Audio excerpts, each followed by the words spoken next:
BNDES aprova financiamento de 70 milhões para a Fundação Padre Albino. Cerca de 1.000 crianças se formam no ProERD. SEI da Associação Bom Pastor estuda pedir o afastamento de Padre Osvaldo da Prefeitura.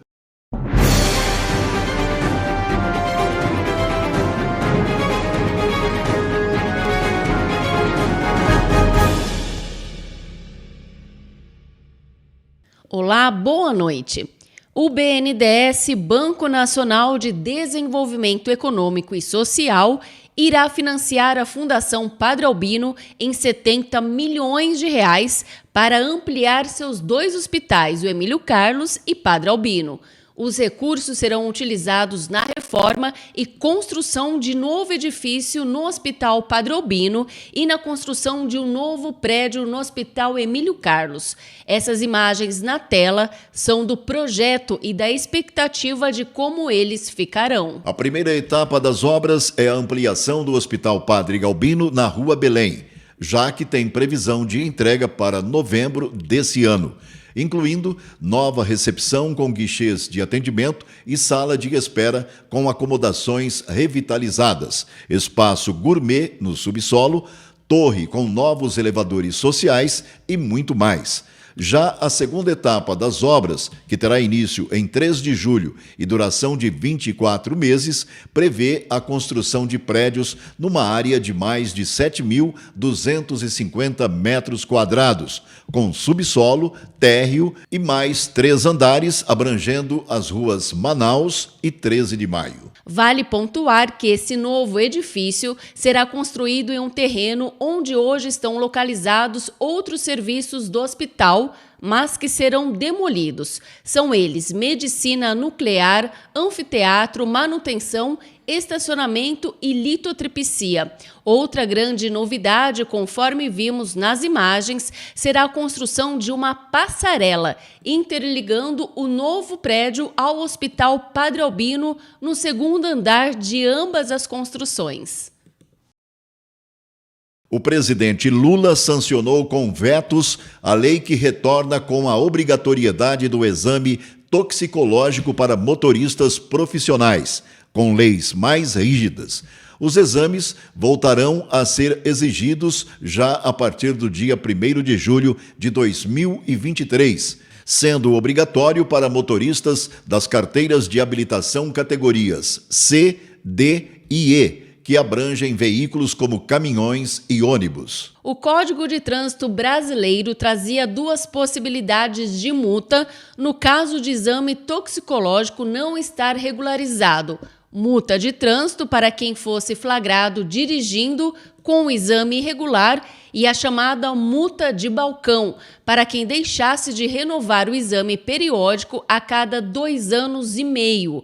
Com o novo texto, esta segunda opção foi excluída, deixando apenas a multa de trânsito como aplicável, porém mais rigorosa, considerando infração conduzir veículos de qualquer categoria estando com o exame toxicológico vencido há mais de 30 dias. Com o novo texto sancionado, são transferidas para os órgãos de trânsito municipais a responsabilidade de fiscalização de infrações relacionadas a estacionamento proibido, parada proibida, excesso de velocidade, veículo transitando de forma inadequada e deixar de sinalizar qualquer obstáculo na via, guinchar veículos abandonados ou acidentados para depósito e autorização para obras ou eventos em vias públicas. E a Polícia Militar de Catanduva realizou hoje a formatura de quase 1.000 alunos das escolas públicas municipais que cursaram o ProERD, o Programa Educacional de Resistências às Drogas e à Violência. O evento foi realizado no ginásio do Conjunto Esportivo Anuar Pachá, no Parque Iracema, e reuniu tanto educadores quanto familiares. De acordo com informações da PM, as atividades foram desenvolvidas com as turmas do 5º ano, num total de 39 salas de aula das 15 escolas de ensino fundamental da rede municipal, que tem em torno de 10 anos de idade. Falando sobre política, Em reunião realizada na tarde da última sexta-feira, a SEI, instaurada pela Câmara Municipal de Catanduva, com o objetivo de apurar os loteamentos da Associação Bom Pastor, deliberou que sejam iniciados os estudos para eventual afastamento do prefeito Padre Osvaldo. No entendimento dos membros da SEI, o prefeito estaria criando dificuldades para apurações, inclusive utilizando a máquina pública para essa finalidade. Para falar sobre o assunto, recebemos em nossa bancada o assessor jurídico da Câmara Municipal, Wilton Carvalho. Wilton, seja muito bem-vindo aqui no nosso jornal. Uma boa noite. Boa noite, Natália. Boa noite, internautas que assistem o Conecta. E estamos aqui à disposição para fazer alguns esclarecimentos que sejam pertinentes. O que a gente tem mostrado aqui no jornal, né, nos últimos dias, que a gente tem mostrado muito a SEI, foi registrado um boletim de ocorrência, né, o vereador Maurício Gouveia, que é o presidente da SEI, ele falou sobre esse boletim de ocorrência, cujos autores são a secretária de Negócios Jurídicos, a doutora Gabriela, e também o gestor de gabinete, o doutor Fernando Sá, né, então... O dia que a doutora Gabriela ela foi chamada lá nas oitivas, ela negou, disse que ela não é autora, que ela nunca tinha feito um boletim de ocorrência contra a SEI. Então, isso deixou também a SEI o pessoal ali um pouco alvoroçado, um pouco nervoso, porque deu a conotação de que ela estaria mentindo em relação a isso. A pergunta é... com certeza eles fizeram um boletim de ocorrência a mando do padre, porque eles são funcionários públicos, eles estão ali com esse cargo, né? A prefeitura não deveria, né, o padre, prefeito, não deveria se envolver nesse sentido de querer atrapalhar a SEI, de fazer um boletim de ocorrência contra a SEI. Como que fica a situação do padre? Na verdade, Natália e ouvintes, internautas, o que acontece é uma coisa meio estranha, porque existe um problema social em Catanduva, que são 2.000 famílias que adquiriram um terreno de um loteamento, e esse loteamento está irregular há mais de 5 anos.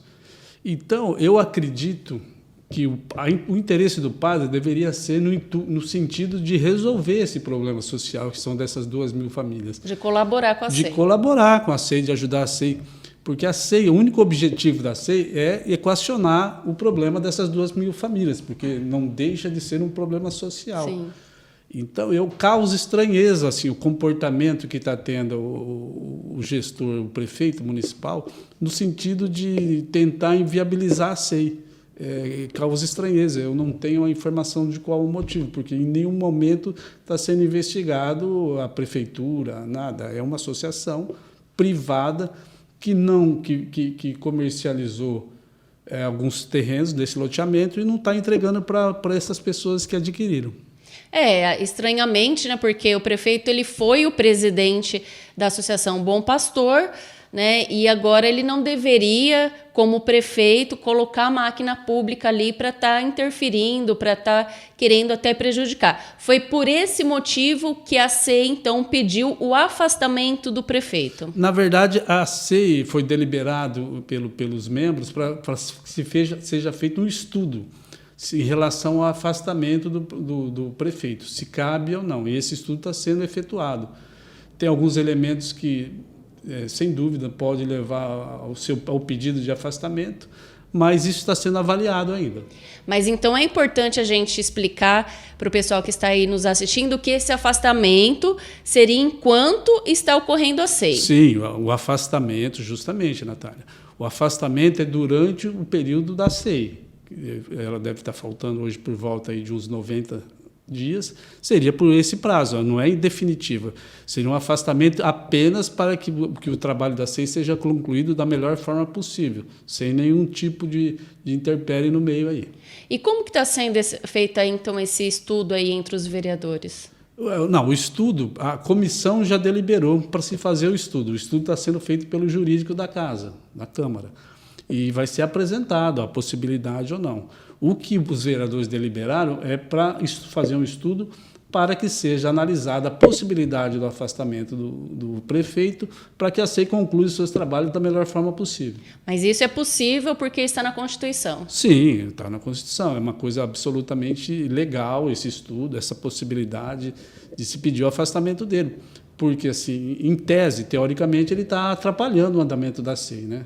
E volto a dizer, estranhamente, eu não sei o motivo, talvez até o próprio prefeito pudesse justificar, né, do porquê, né, tá assim, trabalhando contra a SEI, porque na verdade ele devia estar a favor da SEI, né? Justamente ele devia estar cerrando esforços com a SEI para que seja resolvido o problema dessas 2.000 famílias. E como você falou, o seu questionamento é o meu e acredito que da população de Catanduva toda querendo entender o posicionamento do padre.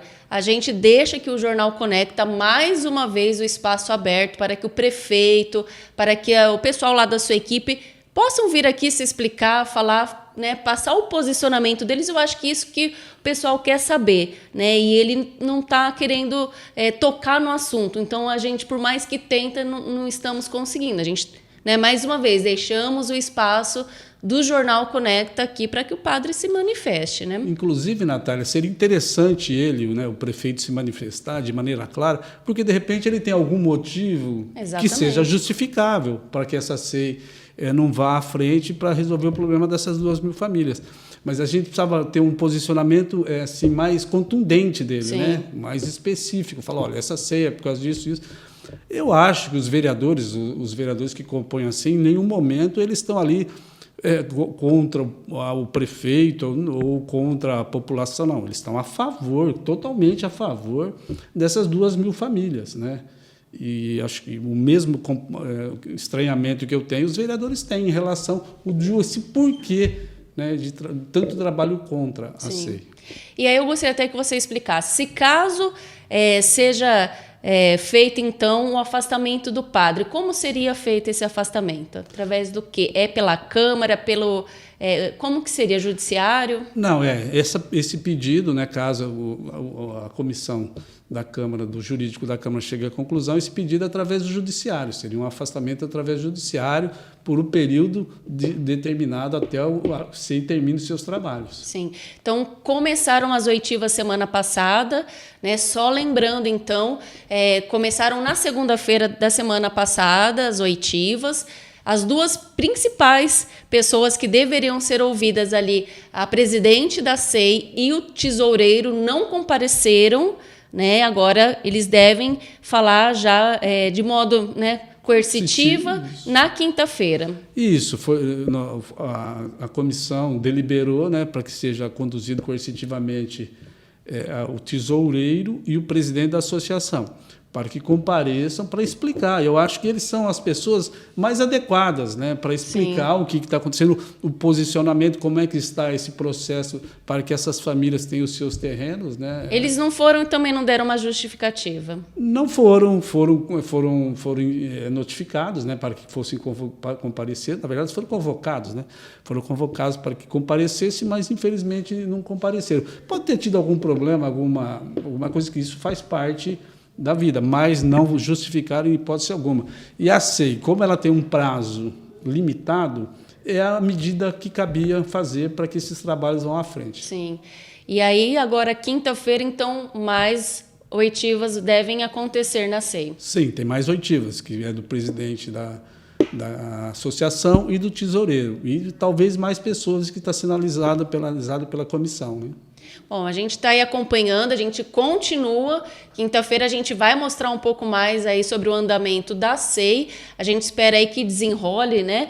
A gente vê que todas as vezes mais pessoas que vão lá, elas entregam mais coisas, né? A gente vê que está andando a SEI, está indo muito bem, né? A SEI está indo muito bem, está sendo muito bem conduzida pelo seu presidente, né, que é o Maurício Gouveia, pelo relator, o Marquinhos Ferreira, e pelo membro, que é o Gleison Begali. Eu acho que a comissão está fazendo um belo trabalho, de maneira independente, com muito esforço, com muita dedicação nesse sentido. E também eu já queria até deixar aqui no ar uma referência aqui ao secretário da SEI, que é o Reginaldo, né, que é funcionário da Câmara, que também não mede esforços, sábado e domingo, para que seja equacionado todos esses problemas. E o interesse da SEI, Natália, ficar bem claro aqui, o interesse da SEI é resolver o problema dessas 2.000 pessoas que adquiriram o terreno. São pessoas humildes, que muitas pegaram fundo de garantia, tudo, para investir nesse terreno, porque seria o sonho da casa própria, né? E a SEI, ele quer resolver o problema dessas pessoas. E o que a gente vê é o que elas querem agora, o dinheiro de volta, né? Não acreditam mais que tem um terreno, muitas falam que nunca viram um terreno, não conhecem, não sabem onde fica o terreno, então o que elas querem é o dinheiro de volta. Olha, muitas falam que sim, outras querem o terreno, mas isso eu acho que essas pessoas, elas deviam também se manifestarem, né? E vir a público e falar qual que é a sua intenção, qual a sua ideia, né? Exatamente. Então, a SEI tem todo esse processo didático, né, para resolver o problema e para equacionar essas dificuldades que as pessoas estão tendo em relação aos terrenos que foram adquiridos. Eu acho que o prefeito ele deve ter alguma justificativa para estar agindo dessa forma, e seria interessante para a SEI, para a população, para as pessoas que compraram esses terrenos, que ele trouxesse uma justificativa, né? Ou, caso ele não tenha uma justificativa, vamos cerrar a fileira junto com a SEI, né?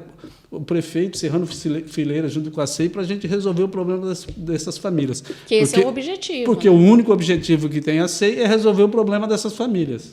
É isso que mesmo. Eu acho que é um interesse social que deveria ser dele e de toda a população de Catanduva, né? Exatamente. Wilton, muito obrigada mais uma vez, viu, pela sua participação. Obrigado a Uma boa vocês. noite. Obrigado pelo espaço.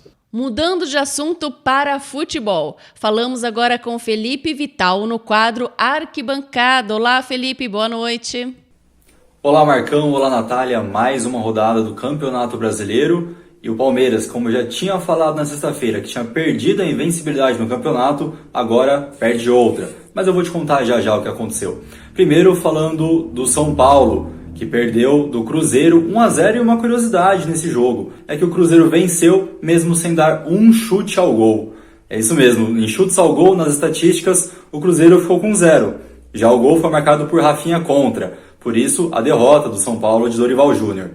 O Corinthians enfrentou o Atlético Paranaense e também perdeu por 1-0. Jogo difícil, complicado, a gente sabe que o Atlético Paranaense, principalmente na sua casa, é sempre um adversário muito difícil, e dessa vez não deu para o Timão de Luxemburgo, mais uma derrota no caminho.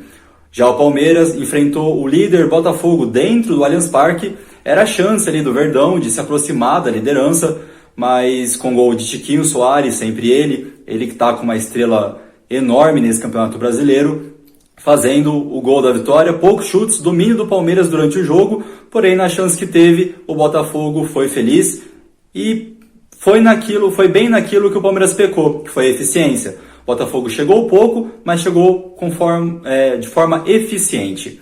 O Palmeiras agora que se distancia, caiu para a 4ª colocação e está a 8 pontos do Botafogo.